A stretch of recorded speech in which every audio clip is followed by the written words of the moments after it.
నమస్తే మిత్రమా, welcome to celluloid stories. ఇక గమ్ గమ్ గణేష మూవీ రివ్యూ గురించి చెప్పాలంటే సినిమా బాగుంది మిత్రమా. సినిమాలో మెయిన్ క్యారెక్టర్స్ గణేష్, కిషోర్ రెడ్డి, శంకర్, రుద్ర, శృతి, నీలవేణి, రాజావారు.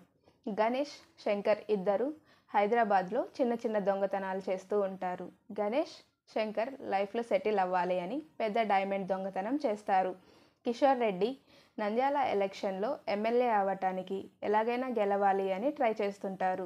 అందుకోసం 100 కోట్లు దాస్తారు. గణేష్ దొంగతనం చేసిన డైమండ్కి, కిషోర్ రెడ్డి 100 కోట్లకి, ఒక చిన్న ఊరిలో జరిగిన వినాయక స్వామి విగ్రహానికి ఏంటి సంబంధం అనేది సినిమా అంతా.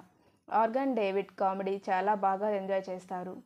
సినిమాలో comedy and turn points main highlights. First half ఎక్కువ కామెడీతో రన్ అవుతుంది. ఇంటర్వెల్ బ్యాంగ్ బాగుంది. సెకండ్ హాఫ్లో యాక్షన్ సీన్స్ అండ్ కామెడీ ఎక్కువ ఉంటుంది.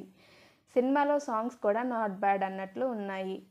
క్లైమాక్స్లో విగ్రహం దగ్గర సీన్ చాలా బాగా తీశారు. Hope you also watch and enjoy Gum Gum Ganesha movie in your nearest theaters.